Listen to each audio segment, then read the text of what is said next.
again, really interesting concepts and ideas. We had him on 9 months ago. This was a different Raoul Pal to me, like similar in many respects, but definitely some different theses coming out of this episode versus the last one, and a totally different portfolio. What was your take here? Yeah, it's really interesting to follow Raoul Pal down the crypto rabbit hole. I think that's why so many people enjoy the content that he makes, in addition to being just extremely articulate and extremely just informed about the way that markets work. We are all collectively watching Raoul Pal like discover crypto and formulate his own opinions. People kind of identify with crypto by the era in which they go down the crypto rabbit hole. And so we all get to watch Raoul Pal go down the rabbit hole late 2020, early 2021, and formulate his own opinions as what it's like to be in crypto in this specific part of crypto's history. Raoul is, of course, a big macro focused investor, which to me is a very like sobering perspective to take, right? It's like, let's ignore the regulatory FUD. Let's ignore the market movements of, 24 hours or 7-day charts or month. Big trends. Big trends only, trends only. And it's such a nice way to get clean signal from a very noisy industry. So that's always why I like to talk to Raoul Pal. Yeah, totally agree. And I think Bankless listeners, if you have time, go check out the last episode we did with him in November. It's just a fantastic episode in and of itself, but it really shows kind of the things that have changed in his thinking, but also the things that have remained the same. I think one thing that's remained the same is he is data driven, right? Metcalfe's law is how he makes his decision. Network effects. He has to see the data on chain. He doesn't think about it too much, but he looks at the trends.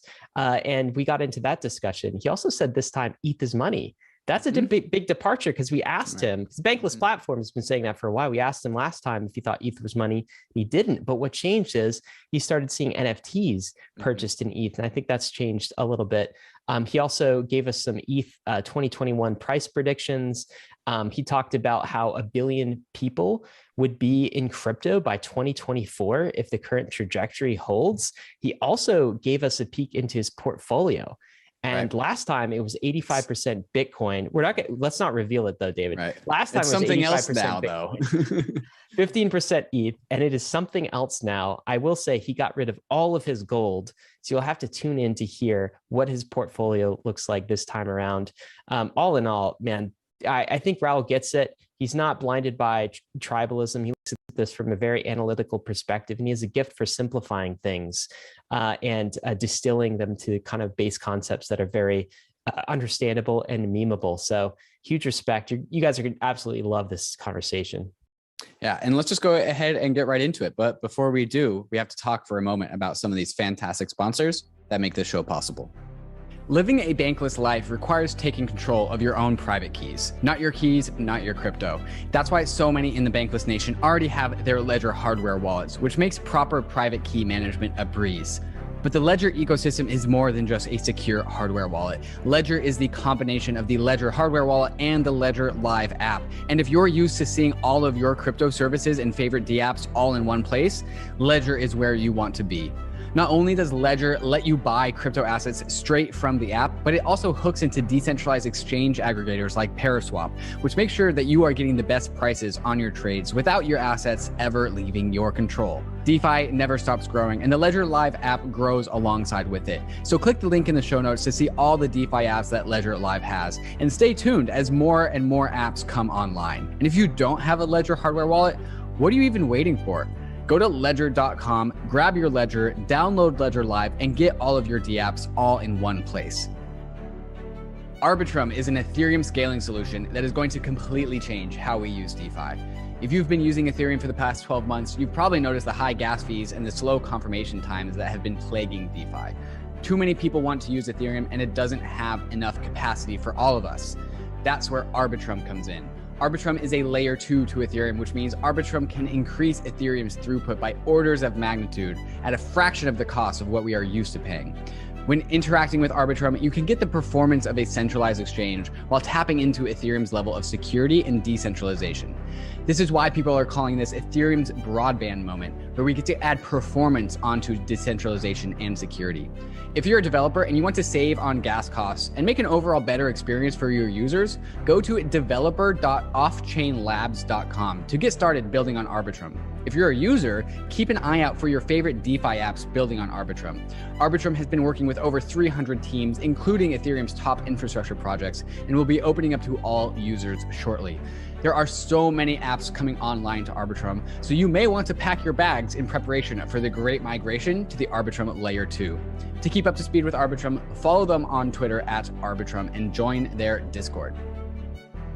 Bankless Nation, we are super excited to present our next guest to you. This is Raoul Pal. He's been on the podcast before. He is the founder of Real Vision. He's one of our favorite voices in the space, talking crypto, talking macro, talking investing in general. It's been about 9 months since we last had him on the Bankless podcast. That was November 2020. And oh my God, so much has happened since then.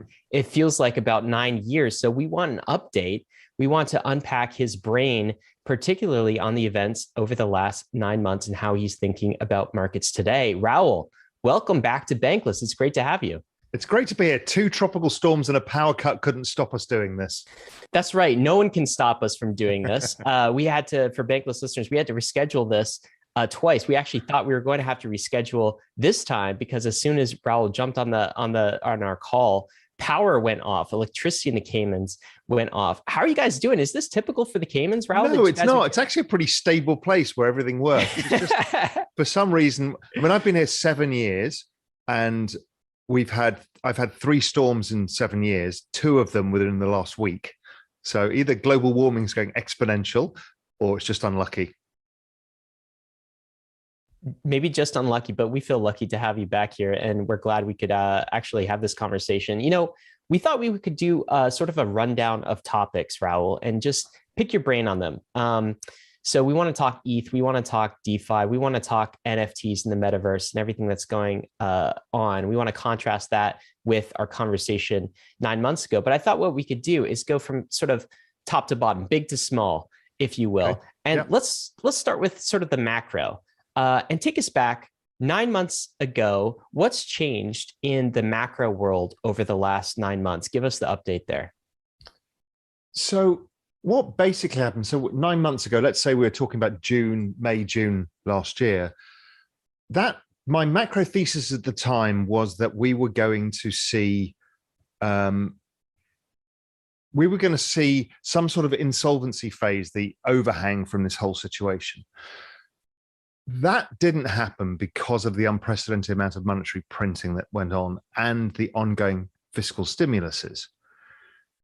So then we look back and we realize that the worst recession in all recorded history only lasted 2 months.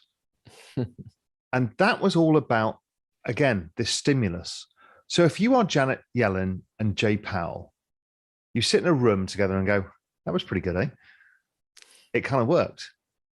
It worked for the financial crisis, and now it worked for the entire world closing down. Maybe we don't have to have a business cycle.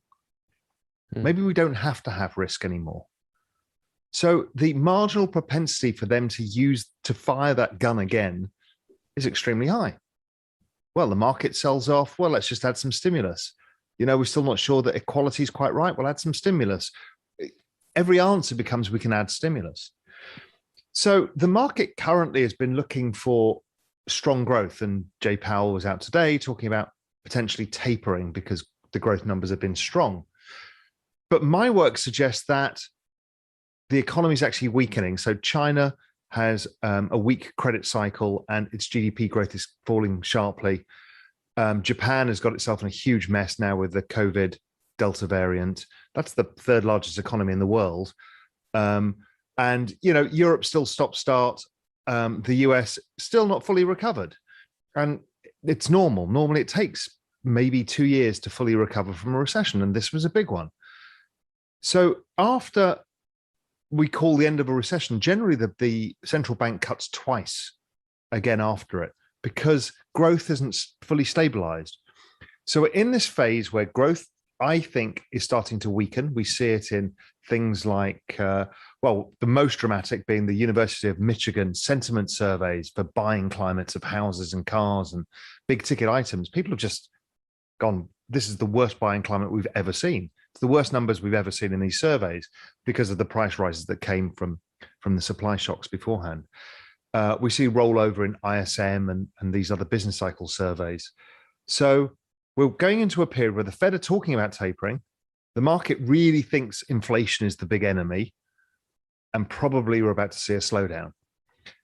Now, knowing that every single recession since 1962, the Fed cut rates twice after it, and we saw this little spike in bond yields first, and then bond yields went back to the all-time low almost every time since 1990 for sure.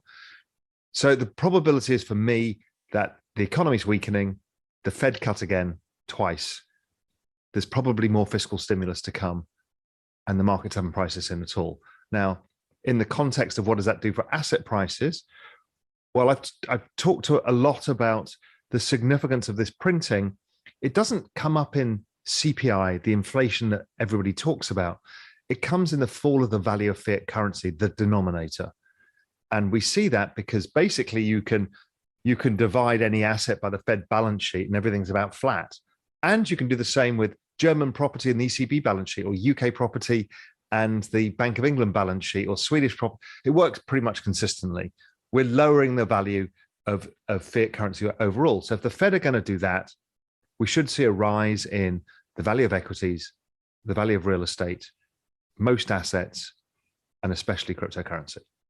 So your take is we're going to continue to see asset price inflation, but what about CPI inflation? I mean, there's definitely been murmurs of that. Of course, we hear from some of the Fed and economists that it's just transient, it's not permanent. Others say no, this is going to be more pernicious. It may go down and up in cycles, but the trajectory over the next 5 to 10 years is going to be up from a CPI perspective. What's your take on CPI inflation? My big picture take on CPI inflation is almost impossible to make it go up. We have the baby boom generation, who are now 70, and they're all retiring, so their consumption pattern falls significantly. And we've just seen over the last year the largest wave of retirees in all recorded history. And those people, once they retire, spend less money because actually their pot of final savings is not that big. But the ones that are still in the labor force are competing with their kids, the millennials. So you've got the two largest cohorts in all recorded history competing for jobs. Then we've got globalization. So if it's not bad enough competing against your parents, you're competing against Chinese and Indians. And if that's not good enough, you're all competing against the robots and AI. So that backdrop is, and in a massive credit bubble. So that backdrop is wildly, wildly disinflationary. The relentless rise of technology is hugely disinflationary. So can you generate CPI inflation? I don't think you can. You can't generate it in food because technology just destroys it, because crop yields keep going up, price of food keeps falling. You can't do it in basic stuff like clothing and furniture, none of that stuff, because technology keeps changing. You 3D print tables and chairs now, it requires no humans. You can do it just-in-time technology, need no inventory. And this is relentless. The only three things that went up over periods of time, one was housing, which we're aware of. Another asset, of course. Yeah, but rents have gone up as well. So right. that's not been easy. Healthcare. Well, no shit, Sherlock. If you've got 76 million baby boomers at 70 years old, they're competing for healthcare. So the costs go up, and that will continue. The other one was education, but that's collapsed, the rate of inflation, because the entire millennial cohort has now left university, pretty much. I think they're all out now. So I think it's Gen Z in university. So the cost, the marginal consumption of education has gone down. So I find it very hard to see this. Now, are you going to be able to keep the price of copper and industrial materials high? Copper, maybe because of the electricity boom that's coming.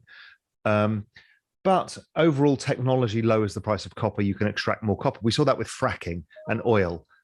That's technology. That's how technology stops price rises. That's probably the best example in the world is, you cannot keep the price of oil higher because technology keeps dropping it lower. So no, I don't believe in CPI. That is a good example. So this is kind of a mental model buster, I guess, for me. So my model of things, or my best guess going into this, was like, hey, over the last 10 years, we sort of saw the asset price story, an asset price inflation story, right? Ever since 2008, kind of, Fed printing, money supply increasing, eventually it's going to asset prices. I mean, you're kind of saying, and then in my mind, I sort of thought, well, the next 10 years might play out, and some of that asset price inflation might sort of seep into CPI and become, more pernicious. But you're saying like the next 10 years might actually turn out to be similar to the previous 10 years. We just get some increasing asset price inflation even more. The truth is, wages in real terms in the United States have not gone up since 1974 in any meaningful way. So they've underperformed almost everything. So what that means is your wages, your income has remained static while the cost of assets has gone up. So you're actually poorer. What is that? Why? What is an asset? An asset is delayed consumption. You put your money into the asset, and in 20 years' time, you sell the asset and you spend the money. Right? That's the point of owning assets. They're delayed consumption. What it means is your future self has now got a lot poorer because this stuff keeps going up faster than your wages.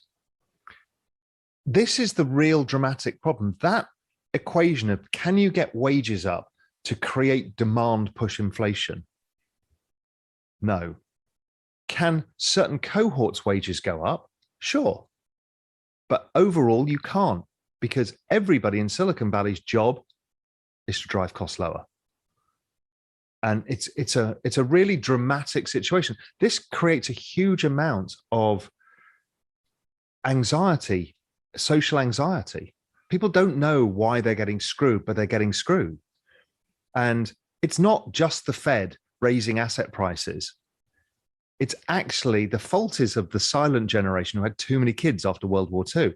That's, if you want to blame somebody, and World War II was a feature of World War One because they didn't pay they refused to allow the Germans to forgive their debts. So it's a long story of how we got here, but it's not going to change. We're all paying for the sins of our fathers, I guess, probably while committing new sins without knowing it, that future generations that's right. will reap. You don't know the law of unintended consequences. I mean, nobody thought that this is what would happen. Is after the euphoria of World War II, 70 years later, you'd create a massive collapse in growth, which has happened in Europe, Japan, everywhere else that had post-World War II economies. They all did the same. The others are slightly older because they had a lower rate of immigration than the United States did. And what happened was they all started, their economies started slowing down faster than the US. But it's baked in the cake. It's difficult to avoid, almost impossible. So that's the macro story. Now let's maybe burrow another layer deeper here, but still related. I know you've had a thesis, Raul, that's basically like macro and crypto. Those two things will converge. That's going to become one and the same thing. It's a fast convergence, but people might not see it coming. What have we seen over the last 9 months in the macro story of crypto? Has there been more of that convergence? Are they now close to one and the same, or what's changed? So I think they're the same. So if I go to my peer group and the people I really respect from macro hedge fund space, right? So that's the pointy end of macro. Those are the guys, almost all of them have transitioned across in one way, shape or form, either entirely or partially. Really? So I mean, very Is that like famous. The last 9 months? Or how long has it been? It's been happening slowly, but it's increasing. It's going exponential as all these trends do. So, people like Alan Howard, who's one of the world's most famous macro investors based out of the UK, he personally is entirely crypto now. Dan Tapiero, good friend of mine, he's entirely crypto now. I'm pretty much entirely crypto. Certainly my investments are. I still look at them whole macro world. But one after the other, they're all seeing the superior returns and a solution for the set of macro problems. So macro guys generally tend to be pretty pragmatic. We've got a set of problems, solutions, what's going to make money, allocate capital accordingly. But everybody's going, well, this is the biggest opportunity we've ever seen, because everybody starts on the Bitcoin journey and ends up having the holy shit moment that everything is about to change. And I'm sure we'll talk about a lot of that later. So I think macro and crypto have merged. What you're seeing now is you're seeing a lot of noise from the latecomers to macro. People who only know either the latecomers from macro or the ones that have been around very long and are anchored to gold and certain kind of mean reverting ideas. What you're seeing is a fear of change. So the noise that you're getting at the periphery, the Peter Schiffs of this world, for example, is not that Peter Schiff doesn't understand that crypto is the future. It's that he doesn't want it to be, because it's technology. It's fast. We call that bag bias. Is that what you're saying? It's actually worse than bag bias. It's a fear of change, right? We're going through the fastest change in all history. So for people to understand what I'm talking about, the internet grew at 63% a year from 1990 to 2000. The internet was 140 million users at 1997-ish. Crypto is about the same now. But the crypto digital asset space is growing at 113% a year. This is the fastest adoption of any technology in all recorded history. People don't want to believe it. How can my very system of money change in front of my eyes? What does the central bank mean any longer? What does it mean for my savings? What does it mean for, the thing that I've railed about all the time is gold, that'll save you from all of this. And now there's something else. Everyone has to drop so much of their kind of outward facing belief system. And it's hard. So that will slowly change over time. But generally, the macro people who are broad-minded have entirely changed. Raul, I want to get more and more granular as this conversation goes on into some of the nitty-gritty details about what's going on in the world of crypto. But before we do that, I want to just emphasize the role of the macro perspective when using that perspective to actually understand what's going on when we get to those nitty-gritty details like NFTs and metaverse and whatever. And so let's just keep going on this. What is so powerful about the macro perspective, and what properties about Bitcoin, Ethereum, and crypto make this obviously a macro conversation? Right? Yeah, like you talk about internet adoption, you talk about like network effects and Metcalfe laws. Like why does the properties of crypto so neatly fit into a macro perspective? The easiest way of explaining it is by my journey. How did I get here? And my journey was I was macro for 30 years. It was 1997 where the world changed. 97 and 98 was the Asian crisis. The Asian crisis was a sovereign debt crisis and a corporate debt crisis that wiped off the value of Asian stock markets by 90%. Currencies collapsed 80%. It was a total wipeout of wealth in Asia. And it was driven by debt. The answer to 1997 and 98 was to cut interest rates. Long-term capital management, the giant hedge fund, blew up at that time as well. The answer to that, because it could have taken down the financial system, was to cut rates. That led to, firstly, a massive rally in equities and pouring of money into the internet boom. So that was a VC-led rally plus all the stocks. That obviously ends up morphing into where we are today. Crypto could not have happened without the internet. But what happened over that period is a massive debt bubble in property. So the debt bubble continued. It, in fact, accelerated. Then it blew up the entire world's banking system in 2008. Nobody knew who'd owned what. So when Lehman went under, everyone's like, well, I don't know. How do I get my stuff back? And they're like, well, it's not your stuff. It's been rehypothecated 37 times. So you can fight it out in courts. And oh, by the way, it's held in the Cayman Islands, London, New York, and Hong Kong. Figure it out yourselves, right? That was the mess we got into. And people got wiped out. Then we cut interest rates to zero and invented quantitative easing, which the Japanese had been kind of trialing beforehand. So now we're pushing money into the banking system and we have rates at zero. And so humans being humans go, well, great, we'll just borrow more money. And they just keep borrowing money. So all of us in macro have been watching this and talking about it for a long time, 20 years, long time. And we knew, business cycles only come along once every 5 to 8 years. And it all comes to a head in a recession. So 2008, you kind of knew was coming because of what had happened in 2000 and what had happened in 97. And the piper was going to get paid. And the central bank figured a way out of it. Then suddenly, this event happens last year. There was going to be a recession, but the accelerant was the pandemic. So it blows up everything. And the world could have blown up again, right? Everybody should have gone insolvent because the world shut down for a year. But the government just said, no, here, take free money and the central bank will just print it. So we now know what it's doing to the value of our savings because these assets are going up. We're actually getting poorer in our future selves. And so the macro guys start thinking, well, how the hell are we going to get out of this cycle? It's either going to blow up spectacularly, but the odds are getting less, or we're just going to get poorer slowly over time. So it's a matter of how fast you figure out what's going on. So once you figure out what's going on, you look at crypto and it solves a lot of this.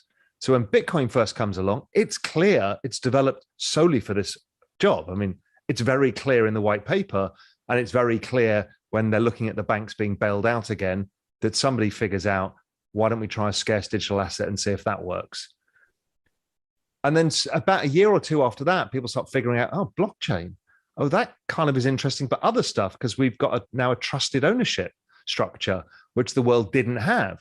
Then Europe blows up in 2012 as well. We almost lost the whole of the European Union and all of the banks. So we kind of know it's a big problem.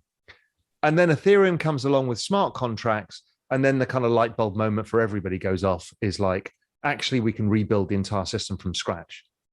So as a macro guy, when you know you've got something fundamentally broken and there's only one set of outcomes, which is printing more money, we've got this low growth from this demographics and technology and all of these things that have been changing the world. So we've got low growth, massive debt, makes it harder to service the debt, increases the amount of printing. So therefore, these assets go up. But the real macro opportunity is to invest in the new world. We've just discovered the Americas from scratch. Why would you not buy that? Because it actually answers all of the problems. It's got the scarcity, it's got the ownership, the transference. It's a new system. It doesn't have the fragilities of the old system. And then the macro story gets better because it's like, if you remember, go back 9 months, go back maybe 18 months, I was like, we need a yield curve. 4 months later, DeFi explodes. And it's kind of there's different yield curves everywhere and different risk curves and God knows what. And then ETH and staking comes along and we've now got a risk-free yield. I mean, we've got everything we need. So this becomes a macro bet now. So how do you analyze a macro bet? Because for me, I can't understand all of the protocols, or, look at every single token, think about everything. So you need a framework, a macro framework. We need to simplify it. And so I spent a lot of time around kind of November last year, October last year, looking at the pushback people would give you in social media when you talked about Ethereum. And the Bitcoin guys would hate you, right? Right. Mm-hmm. Yeah. So I remember when you came on in November, and one of the big, I could tell one of the big areas of interest for you at the time, Raul, was like tribalism. Because I think you were seeing all of the tribalism in crypto and being like, why can't everyone just get along? Mm-hmm. But that tribalism forced me to understand when I get these kind of pushbacks, right? So we talked about it before, the kind of gold crowd. Why do they push back? I don't get pissed off with them for pushing back. I try and understand why. What is the motivator? And then once you understand what it is, it's a much easier thing to deal with and also to reason with people. And this Bitcoin pushback about Ethereum, I was like, what is going on here? And, we know all the stories of why, but they all had reasons why Ethereum was not the same as Bitcoin. And it's obviously clearly not as an asset, right? It's a very different thing. But why would you not look at it the same way? All equities you kind of look at the same way, and all fixed income you do. And so why would you not? So then I just dusted off Metcalfe's law and realized that it fitted perfectly. It was absolutely perfect. And in fact, it matched exactly where Bitcoin was when it had the same number of wallet addresses. And it was like, oh my God, it's the same price as well. And then I realized the whole damn space was this. So then it was just a matter of adoption. I didn't have to be the guy in the weeds understanding everything. I just need to understand how fast the adoption was. And when we're talking about adoption, there's two ways we need to think about it. One is investors in it. So we can see Doge, for example, classic example of a one-side network effect. So price goes up because a bunch of investors, but if they go, it would all disappear. But Ethereum clearly had more developers working on it than any other ecosystem, and that was growing, the rate of change of that, and the number of applications. So now you've got this kind of perfect storm of network effects. And that helps me understand stuff like Doge as well. I mean, people are like, this is a scam, blah, blah, blah. I'm like, no, it's not. If you've got $40 billion of value in it from investors alone, then all somebody needs to do is figure out the other side. And you've got a massive network. And the first person to do that was actually Mark Cuban. Mark said, fine, you can use Doge at Dallas Mavs. And then Elon had seen it as well. And clearly he's working on something to do with it, whether it's streaming car payments or whatever it's going to be. It's very clear that it's going to be used. And that's fine, because you become less cynical about what these things are, and you can judge everything by, is it a real network effect or not? And that's made the space much more investable, much more macro, much more understandable, and much less tribal. Absolutely. And there's this division in the crypto industry where people like to either perceive these things as monetary units or financial assets or technology. And we on Bankless, we like to think these things as both, whereas Bitcoiners like to perceive these things as more, it's a means to an end to produce a financial unit. And there's other like platforms that are really all about the technology. But over the last 9 months, and since we last talked about, synced with you about what you were thinking about, it was largely all about the macro, the whole money printing, the trustlessness of the assets. But recently, I've been noticing you talk more and more about like the network effects of the adoption of Ethereum. So when you see the rate of adoption of Ethereum, do you perceive that as like a technological adoption or an adoption of the nature of the assets on Ethereum? Or is it really just one and the same? Well, what's so interesting about Ethereum, it's everything. Mm-hmm.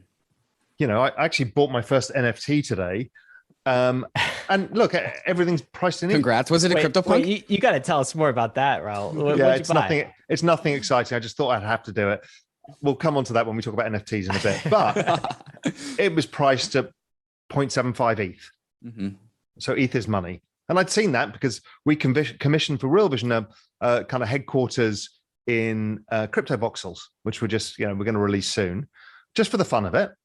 And the architects, we paid in ETH, and the land we paid in ETH. So it's like, okay, well, ETH is clearly money, but ETH is technology. We know that too.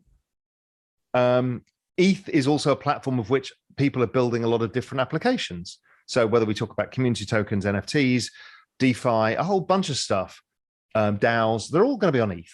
Now, will ETH be the only chain? No. Clearly, people use Solana for stuff, and there'll be a multi-chain world of which there'll be a few giants and a long tail of stuff. And that's pretty normal. But ETH has got really interesting because of this. And then, I came out with a piece in Global Macro Investor last month called The Greatest Trade. And, here's my macro head on again is, okay, we've got this adoption that is kind of exponential, right? It's growing at least twice the rate of Bitcoin.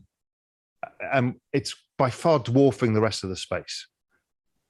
Then the EIP 1559 comes along and that reduces the supply. So that's clearly bullish for the price.